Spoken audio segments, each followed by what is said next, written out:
Bonjour. Le sujet de notre émission aujourd'hui, il devient urgent de comprendre notre temps. Nous allons articuler notre point aujourd'hui en deux temps. L'année de tous les dangers, cette nouvelle année 2016, concrètement la Russie parviendra-t-elle à éviter la Troisième Guerre mondiale en l'absence d'une géopolitique française stable et surtout lisible, et surtout indépendante évidemment. Le deuxième temps sera surtout le double changement majeur qui est en cours aux États-Unis et dont dans les sources françaises on n'a encore à peu près aucune trace.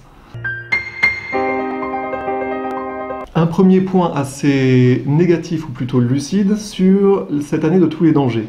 La situation au Moyen-Orient en ce moment et la façon dont elle est dépeinte en France est clairement inadaptée pour ne pas dire inepte. Lorsque l'on entend par exemple Jean-Pierre Filiu nous dire que jamais Daesh n'a été aussi puissant, ça c'est un conditionnement des opinions, c'est quelque chose qui est faux, qui est totalement contraire à ce que disent les vrais hommes du sérail concernant la force de Daesh. Daesh est en train de se faire tailler des croupières à la suite du fait que, de toute façon, avant même l'intervention russe, Daesh bénéficie d'effectifs illimités. Mais depuis quelque temps, déjà, les bombardements de la coalition, tout était fait pour ne pas trop bombarder Daesh, pour des raisons que nous avons déjà évoquées. La réalité, c'est que depuis l'intervention russe en Syrie, justement les Wahhabites importés, qu'on appelle Daesh, aussi bien de la Turquie, formés auparavant en Jordanie et surtout importés d'Arabie Saoudite, globalement ne voient pas le jour. Il faut bien comprendre que nous avons 4 camps. Je vous renvoie aux articles de William Engdahl sur ce point, notamment au sujet des implications géopolitiques, notamment pétrolières et gazières, mais également l'utilisation de la Turquie par donc, le premier camp, c'est-à-dire un peu le bon, la brute et le truand, entre la Turquie, l'Arabie Saoudite et le Qatar. Choisissez qui est à la place de qui. Le deuxième camp étant la Syrie, soutenue, comme on le sait, par le Hezbollah, l'Iran, également la part chiite de l'Irak et la Russie. C'est à peu près le seul camp qui se bat pour la civilisation. Il faut bien en avoir conscience. Le troisième camp, c'est Israël, qui trompe tout le monde et qui en même temps combat pour ses propres intérêts. Néanmoins, au sein même d'Israël, il y a des intérêts. Nous avons évoqué dans une autre émission le fait de laisser se faire l'alliance des hommes de bien. Même en Israël, il y a réellement des personnels qui luttent pour éviter le pire et d'autres qui poussent au pire. C'est comme partout et c'est comme aux États-Unis, nous allons y venir. C'est l'Occident qui joue quand même un jeu bien trouble, c'est-à-dire Washington utilisant ses caniches traditionnelles que sont l'Angleterre et l'Allemagne post-45 et la France, c'est une nouveauté malheureusement, qui joue par contre un rôle trouble, nous allons y revenir. Il faut bien comprendre qu'il y a 2, voire 3 lectures exactes de ce conflit.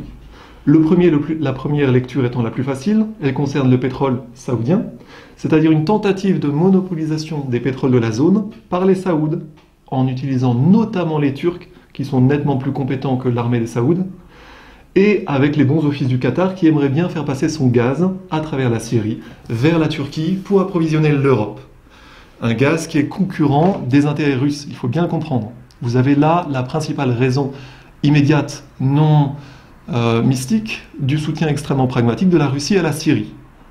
Néanmoins, quand on connaît bien les Qataris et les Saoudiens, il est quand même bon de se poser la question de savoir est-ce qu'on préfère les Wahhabites ou est-ce qu'on préfère la Syrie, où toutes les communautés, il y a encore peu de temps, vivaient en paix. Il faut vraiment se poser les bonnes questions là-dessus. La deuxième lecture de la guerre, c'est donc la Turquie.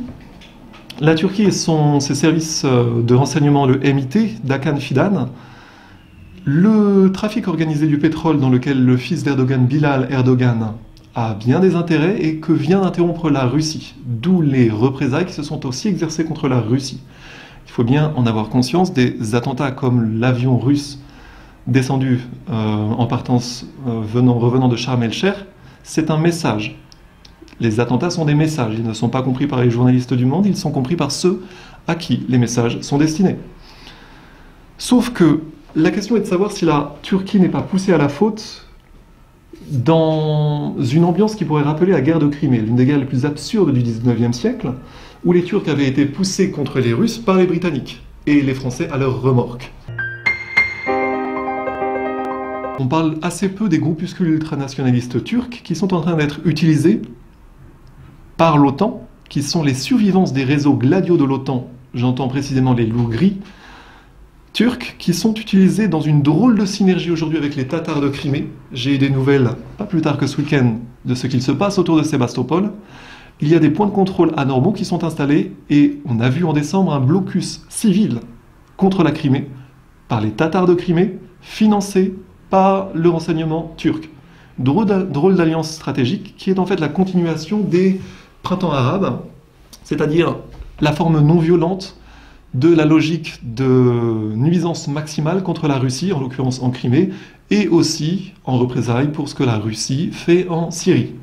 Donc la situation est assez complexe, mais là où il y a quelque chose qui doit être compris avec une perspective historique, c'est que les Turcs sont utilisés par l'OTAN dans toute la zone du Grand Touran. On parle du panturquisme, c'est-à-dire l'instrumentalisation du nationalisme turc, encore une fois dans une logique de nuisance maximale, hérité de ces guerres scélérates de l'OTAN utilisant les réseaux Gladio. On a vu un attentat jusqu'à Bangkok par les loups gris turcs, c'était RFI, ce sont des choses qui sont dans nos médias.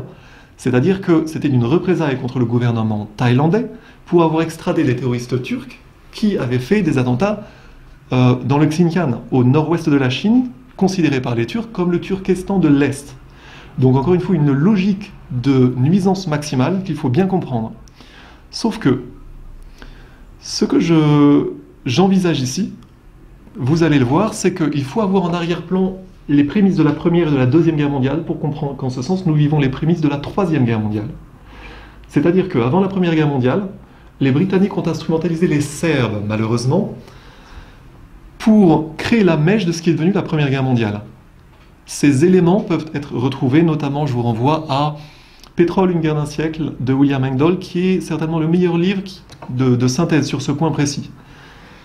Le deuxième point, c'était l'instrumentalisation des nationalistes polonais juste avant la Seconde Guerre mondiale, ce dont nous avons oublié aujourd'hui l'existence, et pourtant, à l'époque, le renseignement britannique, pas encore américain, davantage britannique, a voulu pousser l'Allemagne à la faute contre la Pologne. Aujourd'hui, on dit que c'est de la propagande.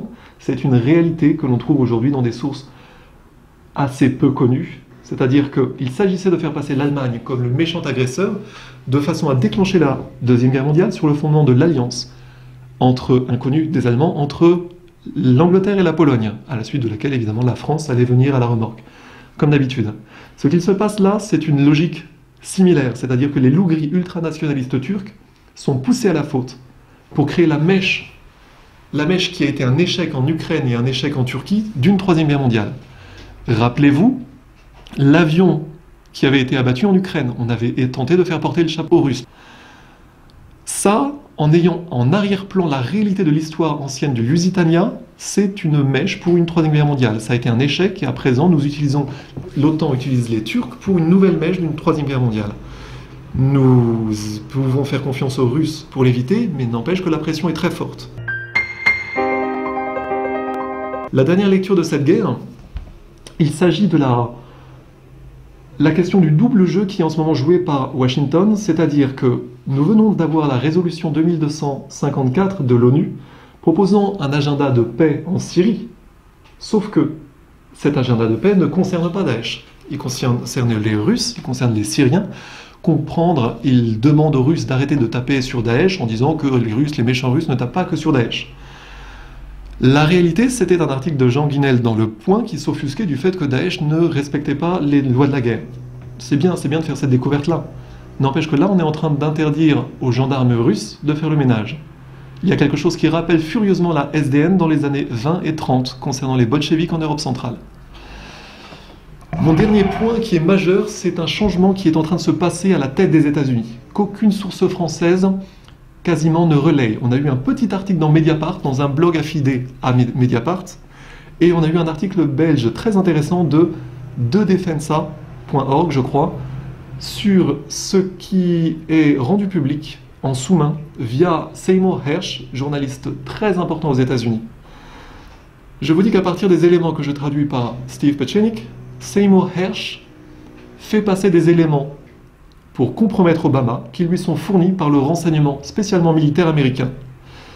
Par extension, nous assistons aujourd'hui à une vengeance du renseignement américain Une vengeance qui va s'exercer contre les civils qui ont été derrière le 11 septembre et toute une gamme de fausses opérations derrière, que ce soit les massacres de Sandy Hook ou de San Bernardino récemment, toute une gamme d'opérations sous faux drapeau qui sont dénoncées par les services du renseignement militaire notamment américain, mais par extension par toute la communauté américaine du renseignement. Ce qui est en train de se passer, c'est que ce renseignement est en train de se cristalliser derrière le candidat qui s'appelle Donald Trump, et voilà la raison pour laquelle il est aujourd'hui ridiculisé. Trump a clairement accusé Obama et Hillary Clinton dans la création de Daesh. Ça s'est passé il y a 3 jours. C'est quand même quelque chose qui commence à se voir. Nous avons un candidat qui dit clairement les choses. Ce n'est pas une nouveauté, mais avec cette intensité.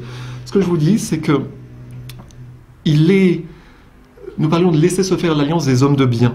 Une voie pacifique est possible et curieusement, ça va se faire par l'union paradoxale des militaires. Parce que ce que disait Seymour Hersh, c'est que les Américains ont donné des informations aux Russes, aux Allemands et aux Israéliens afin de préserver la Syrie, curieusement. Et ça se fait dans le dos d'Obama.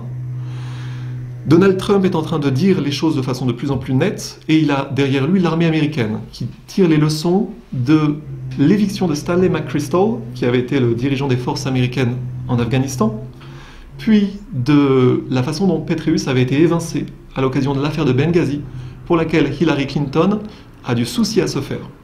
De la même manière que des néoconservateurs comme William Kristol pourraient être tendus, on va voir une justice militaire américaine aux États-Unis. La question donc, à partir de cette individualité américaine qu'est Donald Trump, la question est, est-ce qu'il va se faire assassiner avant la fin de la campagne américaine, ou alors est-ce que l'on va réellement avoir un changement au sein des États-Unis qui va donc voir un glissement, c'est-à-dire d'abord une agression de la Syrie que nous avons bien connue, via des supplétifs que sont l'Arabie Saoudite, le Qatar, la Turquie et clairement Israël. Est-ce que nous allons voir, au contraire, l'Arabie Saoudite et la Turquie abandonner en rase campagne par les États-Unis, des États-Unis qui vont changer de nature et en fait retrouver leur vraie nature, qui a été en fait oubliée par le public français.